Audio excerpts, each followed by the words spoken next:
السلام علیکم ورحمۃ اللہ وبرکاتہ۔ میں عبدالرزاق اس پروگرام کا ناظم ہونے کی حیثیت سے شیخ محمد کلیم الدین عمری حفظ اللہ کا اور آپ تمام مرد و خواتین کا اس پروگرام میں تہہ دل سے خیر مقدم کرتا ہوں۔ اب میں آپ کو الف اللسان اسلامک فاؤنڈیشن کا مختصر سا تعارف دینا چاہتا ہوں۔ الف اللسان اسلامک فاؤنڈیشن کے رجسٹرڈ بورڈ ممبرز میں 3 پریکٹسنگ لائرز ہیں، جن میں میر ذکاوت علی خان جو قریب 16 سال کا وکالت کا تجربہ رکھتے ہیں، جناب غلام ربانی صاحب جو تلنگانہ ہائی کورٹ اور دہلی ہائی کورٹ میں بھی نمائندگی کرتے ہیں، اور تیسرے ہیں اس ادارے کے صدر ایڈوکیٹ میر نظام علی خان جنہوں نے پچھلے سال وکالت کی تعلیم مکمل کی ہے۔ فی الحال آپ نامپلی کرمنل کورٹ اور تلنگانہ ہائی کورٹ میں اپنی پریکٹس کو انجام دے رہے ہیں۔ الف اللسان اسلامک فاؤنڈیشن ایک دینی ادارہ ہے جن میں دینی بیانات، اصلاحی بیانات، جمعہ خطبہ، دعوی workshop, teachers training program, legal awareness program, Islamic school management course, free قرآن ڈسٹریبیوشن نان مسلمز بھائیوں اور بہنوں کے لیے، ہر منگل راشن ڈسٹریبیوشن، ہر جمعہ فوڈ ڈسٹریبیوشن، گورنمنٹ ہاسپٹلز میں فروٹس ڈسٹریبیوشن وغیرہ شمار ہے، اور طبی شعبے میں الف سوسائٹی کی جانب سے فری ہاسپٹل چلایا جاتا ہے جہاں غریب عوام کو فری کنسلٹیشن کے ساتھ ساتھ دوائیوں کی سہولت بھی ہے، اور فری میڈیکل کیمپس کے ذریعے سے کئی سارے بڑے آپریشنز فری میں کیے جاتے ہیں۔ اب میں مقرر شیخ محمد کلیم الدین عمری کا مختصر سا تعارف آپ کو دینا چاہتا ہوں۔ شیخ محمد کلیم الدین عمری نے فراغت حاصل کی ہے جامعہ دارالسلام سے عالمیت اور فضیلت 2004 میں، افلو سے M A M Phil P H D کیے ہیں 2017 میں۔ فی الحال اب آپ البدر کورسز کے فاؤنڈر اینڈ ڈائریکٹر ہیں۔ جامعۃ الحرمین شریفین تارناکہ میں مہد علوم القرآن اور علوم البلاغہ کے مدیر ہیں۔ اس جامعہ میں آپ عربی لینگویج، اصول حدیث اور تفسیر موضوعی اور فقہ پڑھاتے ہیں۔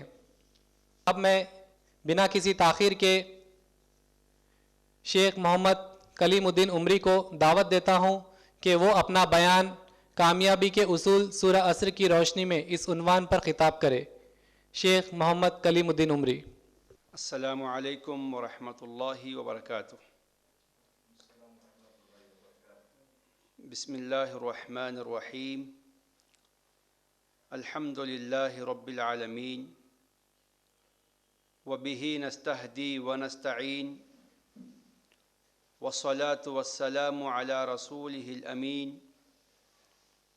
وعلی آلہ واصحابہ اجمعین، ومن تبعهم بإحسان إلى يوم الدين، أما بعد۔ قال الله تبارك وتعالى: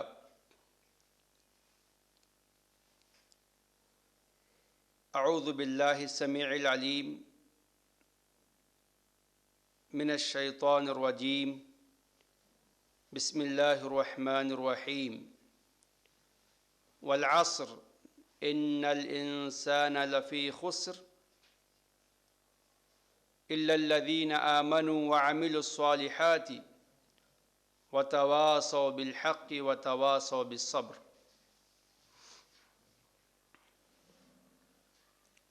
رب اشرح لي صدري ويسر لي أمري واحلل عقدة من لساني يفقهوا قولي۔ ہر قسم کی تعریف، حمد و ثنا، بڑائی اور کبریائی اس اللہ وحدہ لا شریک لہ کے لیے لائق و زیبا و سزاوار ہے، جو ہم تمام کا خالق و مالک و پالنہار ہے۔ بے حد و حساب درود و سلام نازل ہو جیو ہم تمام کے آخری نبی تاجدار مدینہ محمد عربی صلی اللہ علیہ وسلم کی ذات گرامی پر۔ مختصر حمد و ثنا کے بعد حاضرین مجلس اور خواتین اسلام، میں پروگرام کے آغاز میں اللہ کا شکر بجا لاتے ہوئے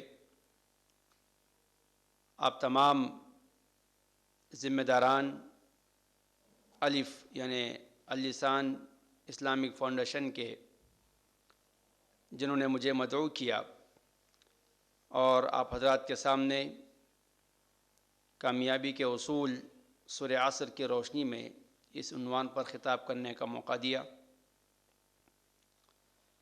میں آپ کا بھی شکریہ ادا کرتے ہوئے اپنی بات کا آغاز کرنا چاہتا ہوں۔ محترم حاضرین، سورۃ العصر قرآن مجید کی ایک مختصر سی چھوٹی سی سورت ہے، لیکن اس سورہ کے اندر اللہ تبارک و تعالی نے کامیابی کے سارے اصول مختصر انداز میں بیان کر دیے ہیں۔ اس سورے کی اسی اہمیت کے پیش نظر ہم دیکھتے ہیں کہ چار بڑے بڑے اماموں میں سے ایک امام شافعی رحمہ اللہ نے فرمایا کہ اگر اللہ سبحانہ و تعالی انسانوں کی ہدایت کے لیے، انسانوں پر حجت تمام کرنے کے لیے، انسانوں کو حق اور باطل سمجھانے کے لیے، کامیابی اور نقصان کے اصول بیان کرنے کے لیے صرف سورہ العصر نازل فرماتا لکفتہم، اور ایک اس میں آتا لوسعتہم، تو یہ سورت ان کے لیے کافی ہو جاتی، ان کے لیے حجت تمام ہو جاتی۔ تو اس سورے کے اندر بہت ہی اہم باتیں بیان کی گئی ہیں۔ بیہقی کی روایت ہے، ابو حذیفہ رضی اللہ عنہ ارشاد فرماتے ہیں کہ صحابہ اکرام رضوان اللہ علیہم اجمعین جب یہ سورہ نازل ہوا تو اس کو اتنی اہمیت دیے کہ صحابہ اکرام جب آپس میں ملتے اور جدا ہوتے تو جدا ہونے سے پہلے یہ سورت ایک دوسرے کو سنایا کرتے تھے اور اس سورت کے یاد کرنے اور یاد کروانے کا اہتمام کرتے تھے، اور پھر سلام سے اپنی ملاقات کا اختتام کرتے تھے۔ تو اس سے یہ بات معلوم ہوتی ہے کہ صحابہ اکرام کے نزدیک اس سورت کی کتنی اہمیت تھی، اور ہم تمام بھی دیکھتے ہیں کہ اپنے بچوں کو جو سورے یاد کروائے جاتے ہیں شروع میں، سورہ فاتحہ ہے، سورہ اخلاص ہے، سورہ کوثر ہے، ان میں سے یہ ایک سورہ بھی ہے سورہ العصر۔ مختصر سورت ہے، چھوٹی سورت ہے، 3 آیتیں ہیں اس کے اندر، لیکن معنی کے اعتبار سے سورت میں بہت ساری باتیں موجود ہیں۔ آئیے ہم مختصر طور پر اس سورے کے معنی مفہوم کو سمجھنے کی ہم کوشش کرتے ہیں، اور جو اصول کامیابی کے اس سورہ میں بتائے گئے ہیں ان کو ہم اپنے طور سے اپنانے کی کوشش کریں گے انشاءاللہ۔ اللہ ہمیں اس کی توفیق عطا فرمائے، اور جو باتیں ابھی آگے آنے والی ہیں دعا کیجئے کہ اللہ تعالیٰ ہم تمام کو اسے بغور سننے اور ان سنی ہوئی باتوں پر عمل کی توفیق عطا فرمائے، اور اللہ تعالیٰ مجھے قرآن و حدیث کی روشنی میں کچھ باتیں آپ حضرات کے سامنے رکھنے کی توفیق عطا فرمائے۔ سورت کا آغاز ہوتا ہے، اللہ نے فرمایا قسم ہے زمانے کی یقیناً انسان خسارے میں ہے، نقصان میں ہے، سوائے ان لوگوں کے جو ایمان لائے، جنہوں نے عمل صالح کیا، جنہوں نے حق کی وصیت کی اور جنہوں نے صبر کی تلقین کی۔ تو یہ 4 قسم کی خوبیاں جن کے اندر پائی جاتی ہیں، اللہ تعالیٰ نے ان کے بارے میں فرمایا کہ یہ نقصان سے بچنے والے لوگ ہیں اور کامیابی کے راستے پر لگنے والے لوگ ہیں۔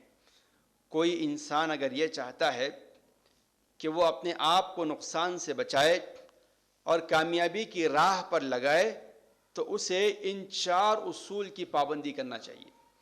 ان 4 اصول کو سمجھ کر اپنی زندگی میں اپنانے کی کوشش کرنا چاہیے، چاہے مرد ہو یا عورت ہو، بزرگ ہو یا جوان ہو۔ آئیے ہم اب تفصیل سے چلتے ہیں، اس سورے کی ایک ایک آیت پر رکتے ہیں اور اس میں موجود باتوں پر غور و فکر کرنے کی کوشش کرتے ہیں۔ اللہ نے فرمایا والعصر، قسم ہے زمانے کی۔ اللہ تعالیٰ نے قرآن مجید میں مختلف مقامات پر مختلف چیزوں کی قسمیں اللہ نے اٹھائی ہیں۔ اس میں مقصود یہ ہوتا ہے کہ انسان اس چیز کی اہمیت کو سمجھے، اس چیز کی اہمیت کو جانے اور اسے اتنی اہمیت دے جتنی اللہ تعالیٰ نے اس کی قسم لے کر ذمہ داری نبھائی ہے۔ والعصر، قسم ہے زمانے کی۔ تو مسلمانوں کو وقت کی اہمیت پر توجہ دینے کی ضرورت ہے۔ مختلف جگہوں پر اللہ تبارک و تعالیٰ نے مختلف انداز میں قرآن مجید میں قسمیں لی ہیں۔ فرمایا انجیر اور زیتون کی قسم لیتے ہوئے والتین والزیتون، کہ قسم ہے انجیر کی اور قسم ہے زیتون کی۔ تو مسلمانوں کو چاہیے کہ وہ انجیر میں اور زیتون میں جو فوائد ہیں اس کو جانیں اور اسے اپنانے کی کوشش کریں۔ اسی طریقے سے آئیے اللہ تعالیٰ نے کہیں قسم کھاتے ہوئے فرمایا والفجر ولیال عشر، قسم ہے فجر کی اور 10 راتوں کی۔ کہیں اللہ تعالیٰ نے قسم کھاتے ہوئے فرمایا واللیل اذا سجا، قسم ہے رات کی جبکہ وہ چھا جائے۔ اللہ تعالیٰ نے دوسرے مقام پر فرمایا والضحی، قسم ہے چاشت کے وقت کی۔ تو اس طریقے سے اللہ تعالیٰ نے مختلف مقامات پر اوقات کی قسمیں اٹھائی ہیں، اور مفسرین نے لکھا ہے کہ قسموں کے باب میں اللہ تعالیٰ نے سب سے زیادہ وقت کی قسم اٹھائی ہے، مختلف اوقات کی قسمیں اللہ نے اٹھائی ہیں۔ انہی میں سے ایک وقت ہے والعصر، اور قسم ہے عصر کی، قسم ہے زمانے کی۔ تو اس کی تفسیر کرتے ہوئے یہ کہا گیا کہ عصر سے مراد کیا ہے؟ عصر سے مراد پورا دہر ہے، پورا زمانہ ہے۔ جب سے اللہ نے زمانے کو بنایا ہے اس وقت سے لے کر کے زمانہ جب تک قائم رہے گا، اللہ تعالیٰ نے پورے زمانے کی اللہ نے قسم کھاتے ہوئے کہا ہے کہ والعصر، قسم ہے زمانے کی۔ اور مفسرین میں سے امام قرطبی وغیرہ نے کہا کہ اس میں ابن عباس رضی اللہ عنہما اس تفسیر کو راجح قرار دیتے ہیں کہ یہاں عصر سے مراد پورا زمانہ ہے، پورا زمانہ اللہ نے اس میں قسم میں لے لی ہے۔ اور تفسیر قرطبی میں امام قرطبی نے نقل کیا ہے کہ یہاں عصر سے مراد جیسے کہ عصر کی نماز ہے، عصر کا وقت بھی اس کے اندر مراد ہے۔ اور عصر اگر ہم لغوی اعتبار سے اس پہ غور کریں تو اس کے اندر خلاصے کا معنی آتا ہے. اسی کو کہتے ہیں عربی میں جوس کو جو ہے عصیر کہتے ہیں. عصیر کیا ہوتا ہے؟ کسی بھی چیز کا، یعنی جوس کیا ہوتا ہے؟ کسی بھی چیز کا خلاصہ ہوتا ہے، اس کا اہم حصہ اس کے اندر جمع ہو جاتا ہے. تو یہاں اللہ نے عصر، سورہ عصر اس کا جو نام دیا، مطلب یہ کہ کامیابی ناکامی کا خلاصہ اس سورے میں موجود ہے. تو اب ہمیں چاہیے کہ ہم اس سورے کو بڑی اہمیت دیں. ہم اس سورے کو صرف یاد کرنے پر توجہ نہ دیں، بلکہ اس سورے کے معنی مفہوم کو سمجھنے پر بھی ہم توجہ صرف کریں. اللہ نے فرمایا والعصر، قسم ہے زمانے کی، ان الانسان لفی خسر، یقیناً انسان نقصان میں ہے. عربی زبان جیسا کہ تعارف کرتے ہوئے ہمارے ادارے کا جامعۃ الحرمین الشریفین تارناکہ میں ایک اچھا عربی زبان علوم اسلامیہ کا ادارہ ہے. اس میں ایک انسٹیٹیوٹ ہے معہد البلاغہ. بلاغہ کہتے ہیں عربی گرامر میں جو گہرائی جس کے اندر پائی جاتی ہے معنی مفہوم کے اعتبار سے، بلاغت اور فصاحت کے اس کے اندر قواعد بتائے جاتے ہیں. ایک قاعدہ اس کے اندر یہ ہے کہ جب انا کسی لفظ پہ داخل ہوتا ہے تو انا کے ساتھ اگر لام آئے تو دوہری تاکید ہوتی ہے. صرف انا سے یقیناً کہنے سے بھی تاکید پیدا ہوتی ہے، لیکن اللہ تبارک و تعالیٰ کسی چیز کو لوگوں کے ذہنوں میں بٹھانے کے لیے دوہری تاکید استعمال کرتے ہیں. تو یہ اللہ نے فرمایا ہے کہ یقیناً انسان خسارے میں ہے، نقصان میں ہے. تو انا کے ساتھ اللہ نے لام کا بھی تاکید کے طور پر استعمال کیا. ان الانسان لفی خسر، یقیناً انسان کھلے نقصان میں ہے. اب آئیے، الانسان جو ہے، الانسان میں جو الف لام ہے یہ پوری انسانیت کو شامل ہے، استغراق کے لیے ہے. الف لام اس میں پوری انسانیت شروع سے آدم علیہ السلام سے لے کر قیامت کے آخر تک آنے والے سارے انسان اس کے اندر داخل ہیں. اللہ تعالیٰ نے فرمایا کہ یہ انسان جتنے بھی اس کے اندر ہیں سب نقصان سے دوچار ہونے والے ہیں. اب یہ نقصان دو طرح کا ہے. اس میں سمجھ میں آ گیا کہ پورے انسان شامل ہے، پورے انسانیت اس کے اندر مراد ہے. اور دوسرا یہ ہے کہ اس میں جو لفی خسر کہا کہ انسان نقصان میں ہے، یہ نقصان دو طریقے کا ہے. ایک وہ نقصان جسے انسان عام طور پہ سمجھتا ہے کہ نقصان ہے، دنیاوی نقصان، دنیاوی خسارہ، دنیاوی گھاٹا. دوسرا حقیقی نقصان یہ ہے کہ انسان، اسے پیدا کیا گیا اور جنت میں بسایا گیا، وہاں سے انسان سے خطا کی وجہ سے، شیطان کے بہکاوے میں آنے کی وجہ سے اللہ تبارک و تعالی نے اسے دنیا میں بھیجا. اب دنیا میں آنے کے بعد انسان کا ایک گھاٹا تو یہ ہوا کہ وہ پیدا کیا گیا تھا اور جنت میں رکھا گیا تھا، شیطان کے بہکاوے میں آنے کی وجہ سے وہ جنت سے نکال دیا گیا، دنیا میں بھیج دیا گیا. ایک بڑا نقصان تو یہیں سے ہم اس سے دوچار ہو چکے. لیکن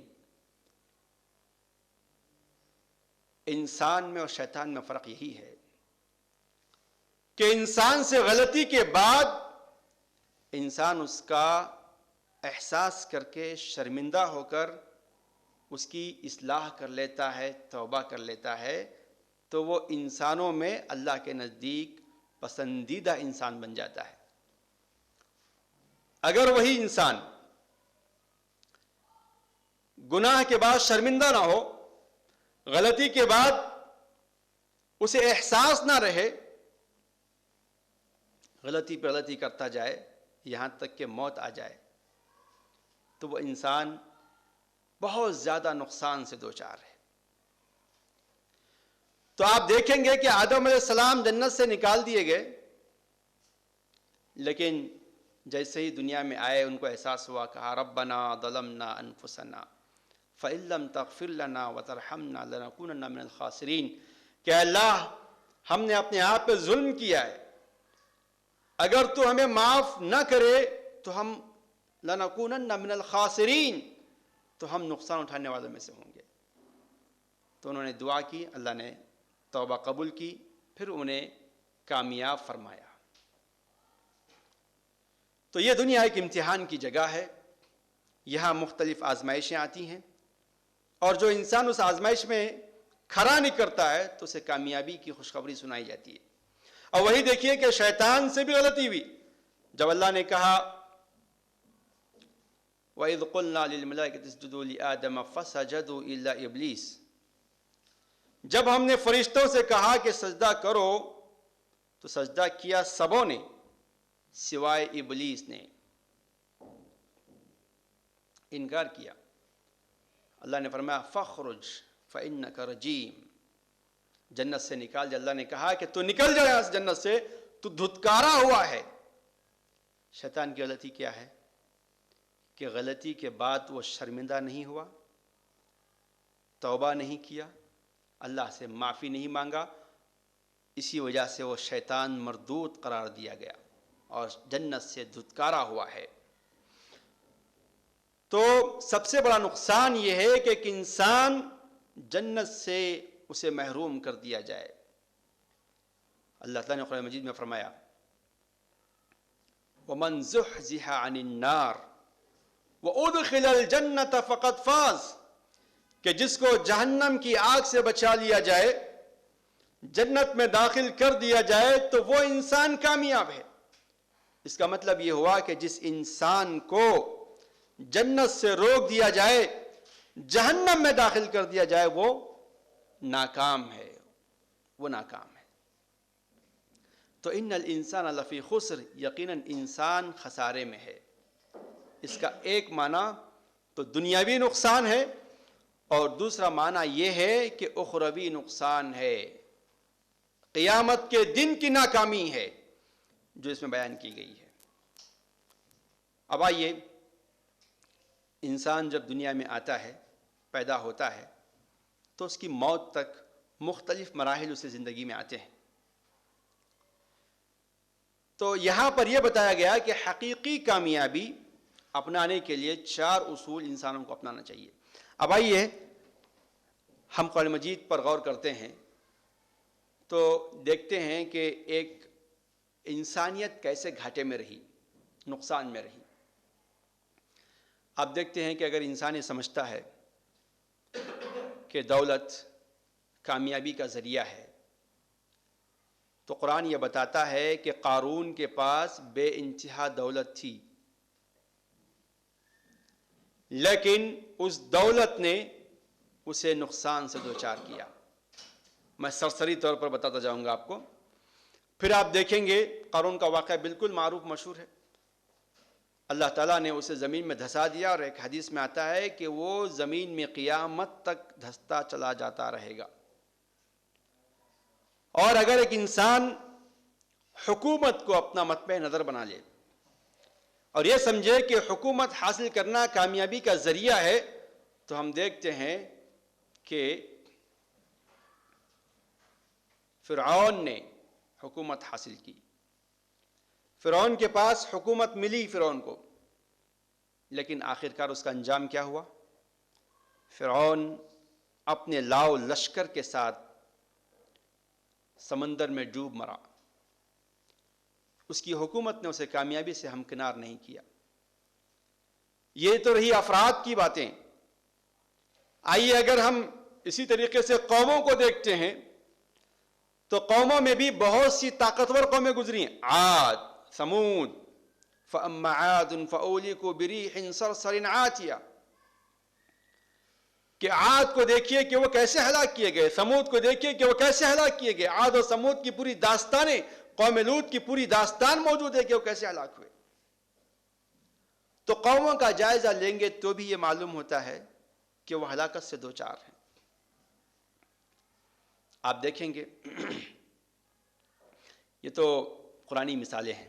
اب تاریخ اٹھا کے دیکھیے، ہسٹری اٹھا کے پڑھیے، کتنے بڑے بڑے بادشاہ ہیں. ابھی قریب میں جو بڑے بڑے لوگ گزرے ہیں، سیاستدان، حکمران، ان میں سے ایک کا نام ہٹلر کا آتا ہے. ہٹلر بہت بڑا سیاستدان، حکمران گزرا ہے. وہ یہ کہتا تھا کہ میری حکومت پر کبھی سورج ڈوبے گا نہیں، لیکن اس کا کیا حشر ہوا، خودکشی کر کے مرنا پڑا اسے. تو اپنی اتنی ساری حکومت کو سمجھ رہا تھا کہ میری کامیابی کا ذریعہ ہے، لیکن وہی حکومت اس کے لیے موت کا سبب بنی اور وہ زہر کھا کے مرا. اس کی اس موت میں کیا ہمارے لیے عبرت نہیں ہے؟ یقیناً عبرت ہے. اور اسی طریقے سے بڑے مالداروں کو دیکھیے آپ، دولت کماتے ہیں لیکن اپنے اس دولت کے ذریعے سے نہ اپنی جان کی حفاظت کر سکتے ہیں، نہ اپنی صحت کی حفاظت کر سکتے ہیں، بلکہ جان اور صحت کی حفاظت کے لیے ساری دولت لٹا دیتے ہیں. تو یہ بہت ساری مثالیں ہیں. لیجیے قوموں کی مثالیں. ابھی قریب میں آپ نے دیکھا کہ سونامی کی لہر نے بڑی بڑی قوموں کو اپنا نوالا بنا لیا. کیسے ہلاک و برباد ہو گئے، کیسے وہ لوگ برباد ہو گئے، جبکہ انہیں اپنی ٹیکنالوجی پر بھروسہ تھا، فخر تھا. تو کیسے اللہ نے ان کو ملیا میٹ کر دیا. اور یہ جو آئے دن جو سیلاب آتے ہیں، آئے دن یہ جو ہمارے آنکھوں کے سامنے دکھتے ہیں منظر، یہ منظر ہمیں بتا رہے ہیں کہ انسانوں تم ہمیشہ ہر پل خطرے سے دوچار ہو، ہر پل تم نقصان سے دوچار ہو. اب اس نقصان سے بچنے والے کون ہیں؟ کامیاب کون ہوں گے؟ ان کے کیا اصول ہیں؟ کامیابی کے کیا اصول ہیں؟ کیا ذریعے ہیں؟ اللہ نے اسی صورت کے اندر بیان فرمائے، وہ 4 ہیں. الا الذین آمنوا، سوائے وہ لوگوں کے جنہوں نے ایمان لایا. اللہ اکبر. جو ایمان لائے وہ نجات پائے.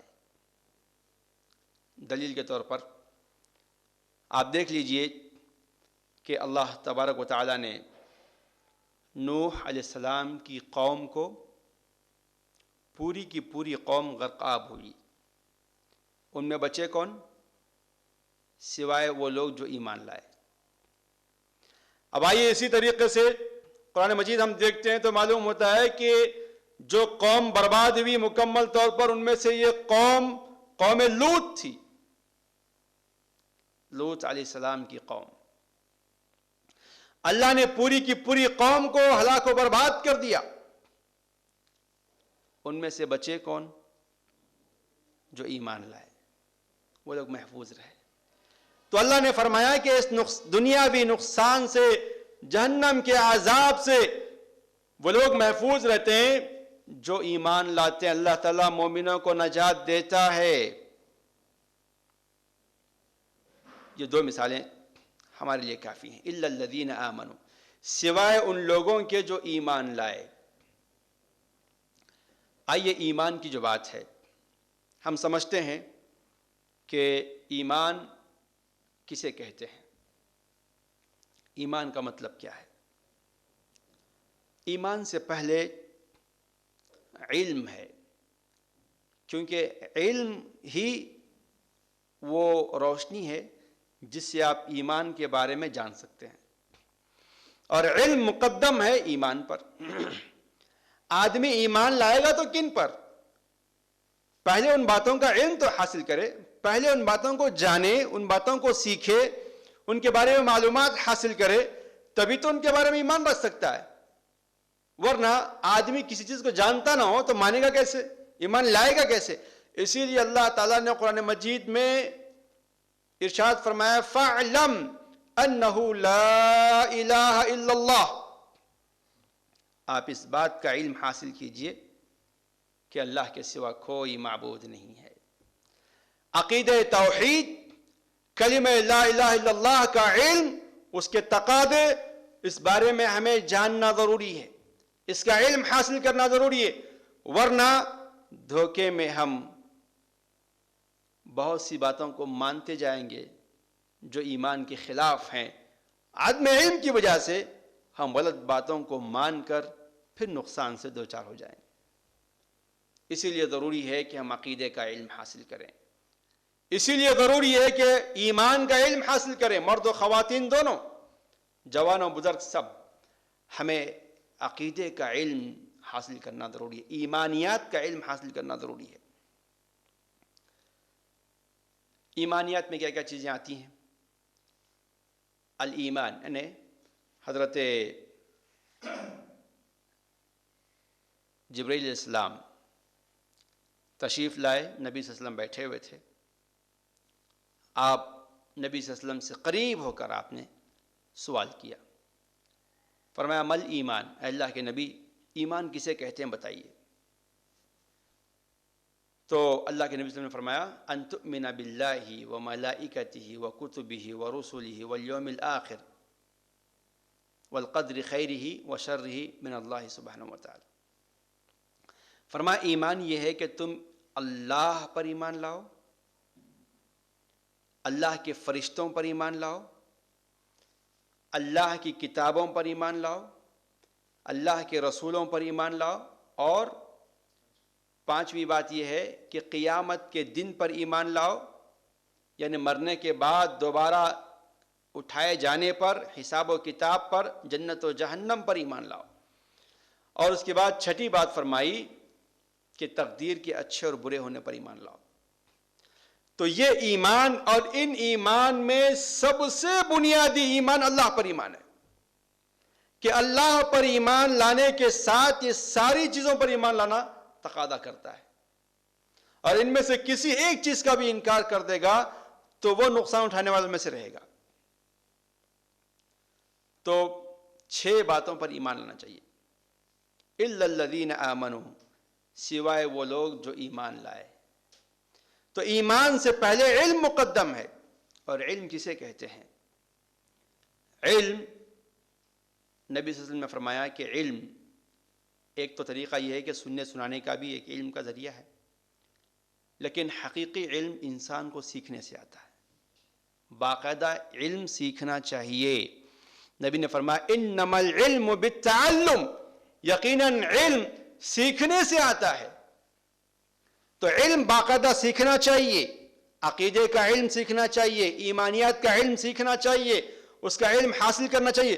اتنا اہم ہے یہ علم کہ اللہ تعالیٰ نے خود اللہ کے نبی صلی اللہ علیہ وسلم کو فرمایا فَاعْلَمْ أَنَّهُ لَا إِلَهَ إِلَّا اللَّهُ، آپ یہ جان لیجئے، آپ یہ علم حاصل کیجئے کہ اللہ کے سوا کوئی معبود نہیں ہے۔ توحید کا علم حاصل کرنے کا حکم خود نبی صلی اللہ علیہ وسلم کو دیا ہے، اور نبی صلی اللہ علیہ وسلم کے واسطے سے پوری امت کو دیا ہے، تو ہم تمام اس کے مکلف ہیں کہ ہم عقیدے کا علم حاصل کریں، ورنہ پھر غلط باتوں کو مان کر ہم جائیں گے تو نقصان سے دوچار رہیں گے۔ اللہ ہمیں اس کی توفیق عطا فرمائے۔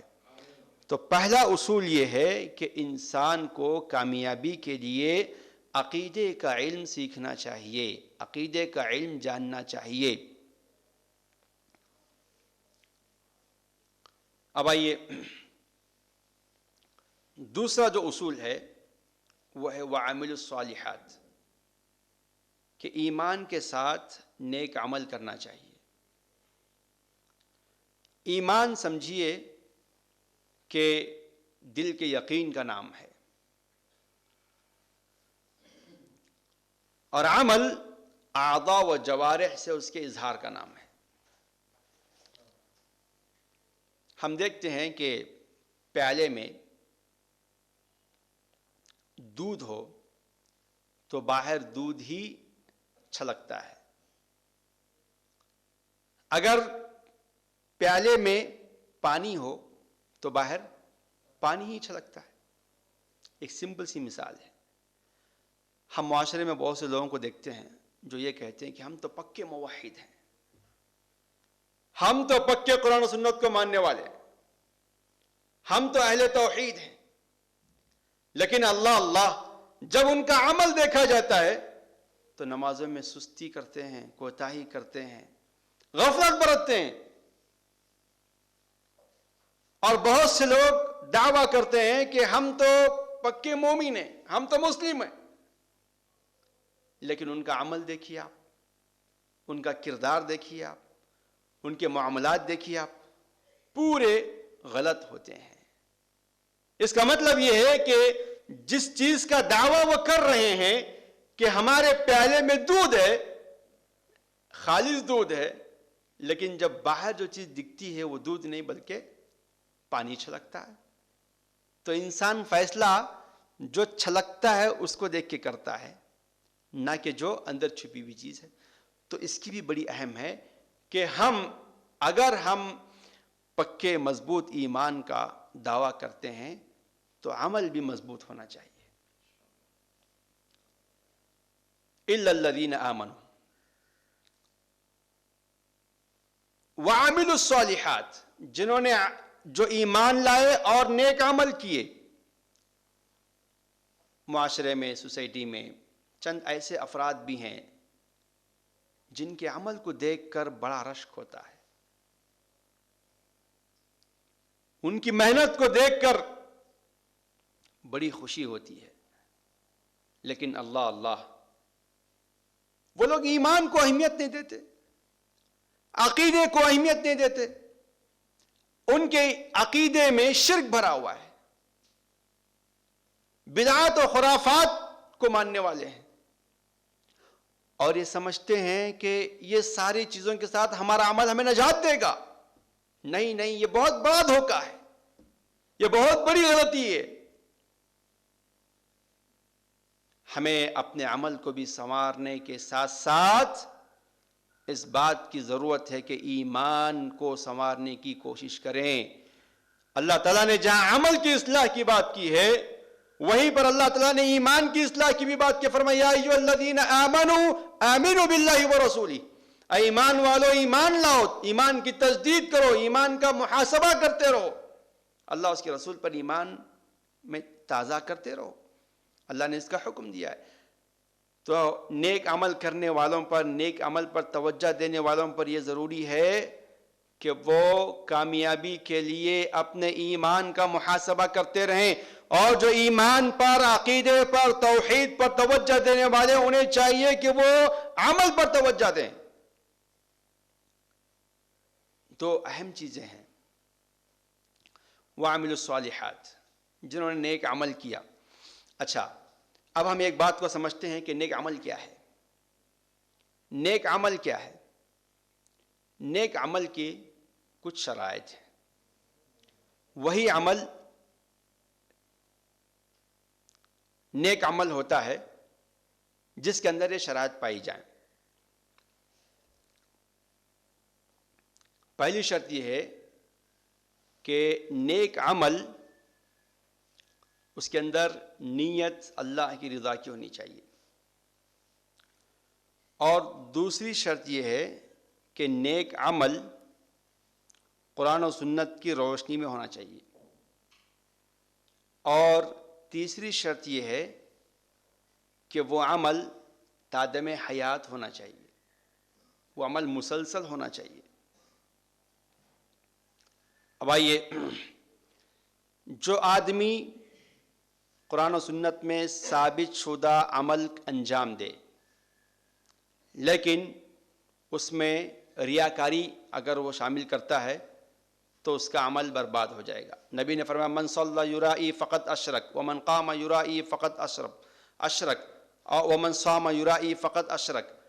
فرمایا کہ جو شخص دکھاوے کی نماز پڑھتا ہے اس نے شرک کیا. فرمایا جو دکھاوے کا روزہ رکھتا ہے اس نے شرک کیا, جو دکھاوے کا صدقہ کرتا ہے اس نے شرک کیا.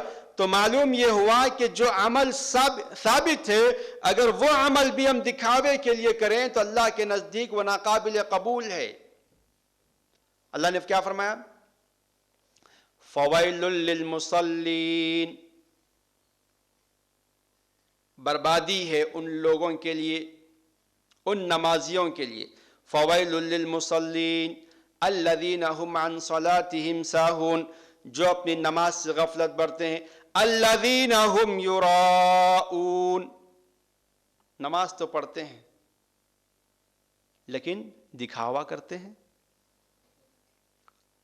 ریاکاری کرتے ہیں. تو اللہ نے فرمایا کہ ایسے ریاکاری کرنے والوں کی نماز قبول نہیں ہوگی. تو جس عمل میں بھی ریاکاری آ جائے وہ عمل اللہ کے نزدیک قبول نہیں ہوگا. تو عمل کی شرطوں میں کامیابی کے لیے صرف عمل کر لینا، ہم یہ نہ دیکھیں کہ ہم کتنی کوانٹٹی میں عمل کر رہے ہیں، کتنی رکعت نماز پڑھ رہے ہیں، کتنی، ہم اس بات کا بھی اہتمام کریں کہ اپنی نیتوں کی اور اپنی اعمال کی مضبوطی کی، اس کی کوالٹی کی طرف توجہ دیں. تو ہماری نیت درست ہونا چاہیے، تبھی وہ عمل صالح ہوگا. ورنہ کیا ہوگا؟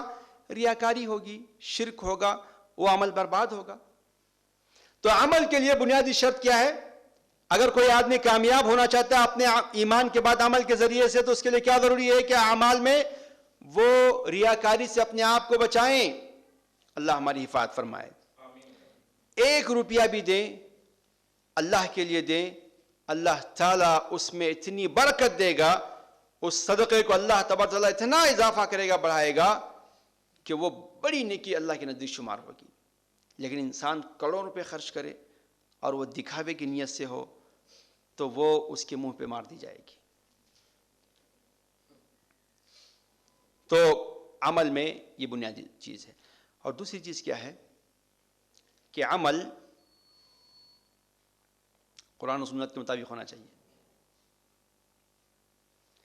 ایک انسان بڑی اچھی نیت سے کوئی کام کر رہا ہو مگر وہ قرآن و سنت میں نہ ہو تو یہی بدعت ہے.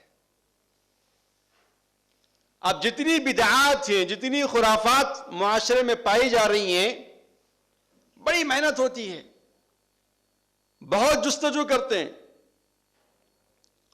وقت لگاتے ہیں، پیسہ لگاتے ہیں، ایفورٹس لگاتے ہیں، انرجی صرف کرتے ہیں، اور وہ کام کرتے ہیں اور نیت بھی اچھی ہے تاکہ یہ صدقے جاریہ ہو جائے، تاکہ اس سے غریبوں کو کھانا کھلایا جائے، تاکہ اس کے ذریعے سے جو ہے ہم نبی کی محبت کا حق ادا کریں، تاکہ اس کے ذریعے سے ہم اللہ کے پاس سرخرو ہوں، یہ ہماری نجات کا ذریعہ ہے، اس لیے سمجھتے ہیں اور نجات کے لیے، کامیابی کے لیے وہ کام کرتے ہیں.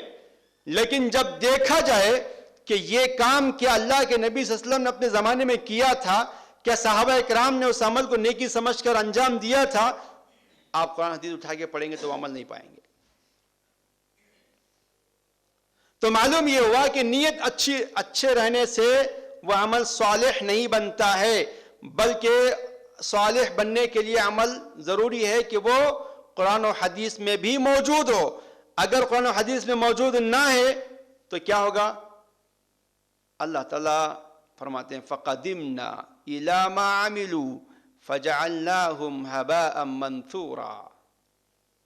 ہم آگے بڑھیں گے ان کے ان کاموں کی طرف جنہوں نے کیا ہے. وَقَدِمْنَا إِلَى مَا عَمِلُوا، انہوں نے جو عمل کیا ہے، عمل کا تذکرہ آیا ہے، انہوں نے عمل کیا ہوگا، لیکن یہ عمل ایمان کے بغیر ہوگا، یہ عمل اللہ اس کے رسول کی بتائی ہوئی تعلیمات کے مطابق نہیں ہوگا. تو اللہ نے فرمایا کہ فَجَعَلْنَاهُمْ هَبَاءً مَنْثُورًا، ان کے عملوں کو بے وزن اللہ کر دے گا، کوئی قیمت ان کی باقی نہیں رہے گی. کیوں؟ اس واسطے کہ وہ ثابت نہیں تھا، عمل اس کا ثبوت نہیں تھا، انہوں نے اپنے طور سے کر لیا. اور بدعت یہی ہے کہ کوئی کام انسان انجام دے نیکی کی امید سے، ثواب کی نیت سے، اور اس کا ثبوت نہ ہو، یہی بدعت ہے. تو عمل الا الذین آمنوا، سوائے ان لوگوں جو عمل کیے، تو اس کے اندر ضروری ہے کہ وہ ثابت شدہ عمل انجام دے، ورنہ پھر نقصان سے دوچار رہیں گے، کامیابی ان کو مکمل طور سے نہیں ملے گی. اور تیسری شرط عمل کے اندر کیا ہے؟ یہ ہے کہ تادم حیات کرتے رہیں. وَاعْبُدْ رَبَّكَ حَتَّى يَأْتِيَكَ الْيَقِينَ, تم اللہ کی عبادت کرو یہاں تک کہ موت آئے. تو معلوم یہ ہوا کہ عمل صالح کے اندر 3 چیزیں پائی جانا ضروری ہیں. ایک نیت صحیح ہو, دوسرا عمل ثابت ہو, تیسرا وہ عمل تادم حیات انجام دیتے رہیں. ورنہ انسان, نبی صلی اللہ علیہ وسلم نے کیا فرمایا کہ انسان جو ہے نیکی کرتے کرتے, انما الاعمال بالخواتیم, اعمال کا انحصار خاتمے پر ہوتا ہے کہ اینڈ کیسے ہوا, انسان کا اختتام کس عمل پر ہوا, یہ چیز بہت معنی رکھتی ہے. اسی لیے چاہیے کہ ہم عمل کو مسلسل جاری رکھیں تاکہ ہمارا خاتمہ اسی نیک عمل پر ہو. اسلاف کہا کرتے تھے کما تحیون تموتون کما تموتون تبعثون, تم جیسی لائف گزار رہے ہو ویسی تم موت مرو گے, جیسی موت مرو گے ویسے اٹھائے جاؤ گے. اللہ اکبر. یہ جملہ ہمارے لیے بہت سبق دیتا ہے کہ اگر ہم اچھی نیت سے, اچھے عمل پر, زندگی پر قائم رہنے سے, استقامت کی نیت سے اگر ہم کوئی عمل انجام دیں گے, اللہ سے یقین ہے کہ اللہ تعالیٰ اسی نیکی پر ہمارا خاتمہ فرمائے گا. اگر ہم نے ریاکاری کی, اگر ہم بدعات و خرافات کو اپناتے رہے اور ہم کبھی کرتے رہے کبھی چھوڑتے رہے, تو ایسا نہ ہو کہ ہماری موت ایسی حالت میں آئے جس وقت ہم نے عمل چھوڑ دیا تھا اور ہم نقصان سے دوچار ہوں. ایسا نہیں ہونا چاہیے. اسی لیے مسلسل عمل کرنا چاہیے, نیکی مسلسل کرنا چاہیے, نمازوں کا اہتمام مسلسل کریں, رمضان کے روزے زندگی پر رکھنے کی کوشش کریں, فرائض زکوٰۃ ادا کرنے کی کوشش, ہم ہر مرتبہ جب بھی ہم پر زکوٰۃ فرض ہو جائے تو ہم زکوٰۃ ادا کرنے کی کوشش کریں. اگر خواتین ہیں تو ان کو بھی اس کے اندر یہ عبرت ہے کہ وہ اپنے گھروں میں وقت کی پابندی کرتے ہوئے نمازوں کا اہتمام کریں. ان کے لیے اللہ نے کتنی سہولت رکھی ہے. اگر وہ عمل میں کوتاہی کرتی ہیں تو نقصان سے دوچار رہیں گی. کامیابی کے اصولوں میں سے یہ ہے کہ انسان عمل کرے اور عمل مسلسل کرے تو وہی آدمی کامیاب رہتا ہے. آپ دیکھیے کہ ایک انسان اسکول کو ایک دن جاتا ہے ایک دن نہیں جاتا ہے, ایک ہفتہ جاتا ہے ایک ہفتہ غائب رہتا ہے, وہ کامیاب ہوگا؟ ایک امتحان لکھا ایک نہیں لکھا, کامیاب ہوگا؟ کامیابی کے لیے کیا ہے؟ مسلسل وہ چیزیں مکمل کریں. تو اللہ تعالیٰ نے ہماری زندگی کا مقصد رکھا ہے کہ ہم عبادت کریں, اس عبادت کو تادم حیات انجام دینا چاہیے. وَمَا خَلَقْتُ الْجِنَّ وَالْإِنسَ إِلَّا لِيَعْبُدُونَ, کہ میں نے جنوں کو اور انسانوں کو اس لیے پیدا کیا تاکہ وہ میری عبادت کرے. اور یہ عبادت کب تک؟ وَاعْبُدْ رَبَّكَ حَتَّى يَأْتِيَكَ الْيَقِينَ, کہ تم عبادت انجام دیتے رہو یہاں تک کہ موت آئے. تو ہمیں موت تک یہ کام انجام دینا, اللہ ہمیں اس کی توفیق عطا فرمائے. تو دوسرا اصول ہے کہ ہم عمل صالح کا اہتمام کریں. تو جو لوگ اس کا اہتمام کرتے ہیں اور جو عمل صالح میں نبی صلی اللہ علیہ وسلم کے طریقے کا لحاظ نہیں کرتے ہیں, منمانی طریقے سے کرتے ہیں, اللہ نے فرمایا فَلْيَحْذَرِ الَّذِينَ يُخَالِفُونَ عَنْ أَمْرِهِ أَن تُصِيبَهُمْ فِتْنَةٌ أَوْ يُصِيبَهُمْ عَذَابٌ أَلِيمٌ. ان لوگوں کو ڈرنا چاہیے جو کہ اللہ کے نبی صلی اللہ علیہ وسلم کی شریعت کی مخالفت کرتے ہیں, آپ کے احکامات کی مخالفت کرتے ہیں. ان تصیبہم فتنۃ, کہ انہیں کوئی فتنہ نہ گھیر لے, اور یصیبہم عذاب علیم, یا وہ کسی دردناک عذاب میں مبتلا نہ ہو جائیں. تو نبی صلی اللہ علیہ وسلم کے احکامات کی مخالفت انسان کو فتنے میں ڈال دیتی ہے اور دردناک عذاب سے دوچار کر دیتی ہے. تو جو آدمی دردناک عذاب میں دوچار ہو جائے, کیا وہ کامیاب انسان ہے؟ نہیں, وہ ناکام ہے. اسی لیے چاہیے کہ ہم اپنے عمل کو سنواریں, نیت صحیح کریں, عمل سنت کے مطابق رکھیں اور تادم حیات انجام دینے کی کوشش کریں. اللہ ہمیں اس کی توفیق عطا فرمائے. اور تیسرا جو اصول ہے وَتَوَاصَوْا بِالْحَقِّ, کہ جب ہم نے ایمان کو پہچان لیا, عمل صالح کو پہچان لیا، ہم اس کو اپنا رہے ہیں، عمل کر رہے ہیں۔ اب ہماری یہ ذمہ داری ہوتی ہے کہ ہم اس حق کو جو ہم نے پہچانا ہے اب ہم دوسروں کو یہ سمجھائیں۔ اسے کہتے ہیں تواصو بالحق، حق کی وصیت کرنا۔ حق اسلام ہے، حق قرآن و سنت ہے، حق صحابہ کا طریقہ ہے، اسلاف کا طریقہ ہے۔ اس طریقے کو اپنا کر، اسے سیکھ کر جتنا ہم سے استطاعت ہے ہم عمل کریں اور دوسروں کو اس کی دعوت دیں، دوسروں کو اس کی طرف بلائیں۔ اب ہم اس پہ تھوڑا سا غور کرتے ہیں کہ یہ ضروری ہے کہ ہم اس کے اندر ہم اپنی محنت لگائیں۔ اللہ نے کیا فرمایا؟ کنتم خیر امۃ اخرجت للناس تأمرون بالمعروف وتنہون عن المنکر، کہ مسلمانوں تم بہترین امت ہو، لوگوں کے لیے نکالی گئی ہو، تم بھلائی کا حکم دیتے ہو اور برائی سے روکتے ہو اور اللہ پر ایمان رکھتے ہو۔ تو ہمیں بالخصوص مسلمانوں کو جو کہ ایمان لائے ہیں، نیک عمل کر رہے ہیں، انہیں چاہیے کہ اس ایمان کی اور نیک اعمال کی دعوت دیں، لوگوں کو بلائیں، لوگوں کو دین کی طرف۔ یہ ہماری ذمہ داری ہے۔ اس کے لیے ہمیں محنت کرنا چاہیے، اس کے لیے ہمیں جستجو کرنا چاہیے، اس کے لیے ہمیں وقت نکالنا چاہیے، اس کے لیے ہمیں علماء کی صحبت میں رہنا چاہیے، کتابوں کا مطالعہ کرنا چاہیے۔ اس کے لیے ہمیں چاہیے کہ ہم دینی اجتماعات میں ہم وقت لگا کر علم حاصل کریں تاکہ اس کی روشنی میں ہم لوگوں کو دین کی دعوت دے سکیں۔ وتواصوا بالحق، حق کی وصیت کرنا چاہیے۔ اب حق کی وصیت دو طریقے سے ہے، اس کا تعلق پیچھے سے ہے۔ پہلا ایمان، جو لوگ ایمان کے دائرے میں نہیں ہیں ان کو ایمان کی دعوت دیں، اور جو ایمان کے اہل ایمان تو ہیں، اپنے آپ کو مومن مسلمان تو کہتے ہیں، عمل سے دور ہیں، تو ان کو بھی عمل کی دعوت دیں۔ اگر ان کے عمل میں خرابی ہے تو ان کے عمل کی خرابی کی اصلاح کی دعوت دیں۔ وتواصوا بالحق، حق کی وصیت سب کو کرنا چاہیے، پیچھے دونوں افراد کے لیے۔ جو دونوں لوگ اس پر جمع ہوں ان کو چاہیے کہ وہ پیچھے دونوں افراد کے لیے وہ اپنی محنت کریں۔ اگر نہیں کریں گے تو کیا ہوگا؟ نہیں کریں گے تو نقصان سے دوچار رہیں گے۔ اس کی مثال بنی اسرائیل کی سی ہے۔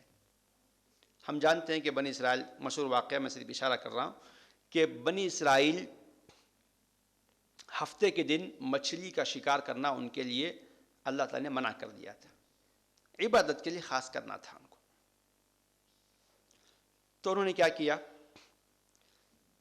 کہ ہیلے بہانے سے دیکھا کہ ہفتے کے دن ہم شکار نہیں کرتے ہیں، پوری مچھلیاں ہفتے کے دن سمندر میں منڈلاتی ہیں، اور جب ہم اتوار کو جاتے ہیں تو مچھلیاں ملتی نہیں ہیں۔ اس لیے انہوں نے کیا کیا، سمندر کے اطراف گڑھے کھود دیے، ایسا راستہ بنایا۔ آج بھی مچھلی شکار کرنے والے بناتے ہیں۔ اگر آپ سمندر کے اطراف ندی کے کنارے جو ہے یا تالاب کے کنارے جہاں یہ ہو، گڑھا کھود دیں آپ اور تھوڑا سا نالا بنا دیں اور اس میں لکڑی رکھ دیں جہاں سے اندر مچھلی گھس جاتی ہے، پھر واپس آ نہیں سکتی، وہاں پہ تھوڑا کھانا ڈال دیجئے یا مچھلی ڈال دیجئے، تو مچھلی جو ہے نا وہ خوشبو سونگتے ہوئے آتی ہے اور اس میں گر جاتی ہے۔ جب بیچاری گر جاتی ہے تو بھی جا نہیں سکتی۔ تو یہ لوگ کیا کرتے تھے، ایسے گڑھے کھود کے راستہ بنا کے مچھلیوں کا شکار کرتے تھے۔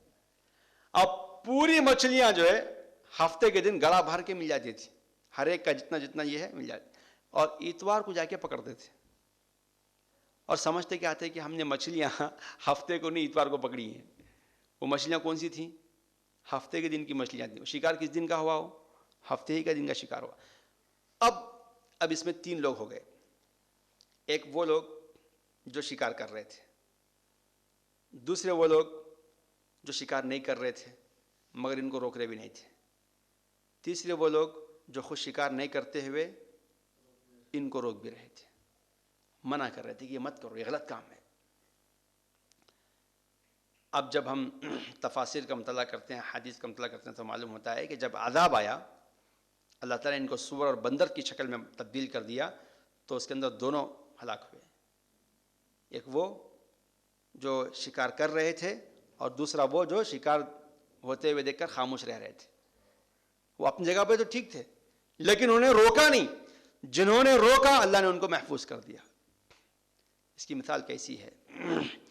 اس کی مثال ایسی ہے، نبی صلی اللہ علیہ وسلم نے مثال دی ہے، حق کی وصیت کی مثال آپ نے کشتی سے دی ہے، اور بڑی پیاری مثال ہے. نبی صلی اللہ علیہ وسلم نے فرمایا کہ تم لوگ اس طریقے سے ہو گویا کہ کشتی میں سوار ہو. کچھ لوگوں کو نیچے موقع ملا، کچھ لوگوں کو اوپر رہنے کا موقع ملا. اب نیچے والے بار بار اوپر آ رہے ہیں تو اوپر والوں کو ڈسٹرب ہو رہا ہے. انہوں نے کیا سوچا کہ کیوں ہم بار بار ان کو تکلیف دیں، چلو ہم پانی لینے کے لیے نیچے سے کشتی میں سوراخ کر دیتے ہیں.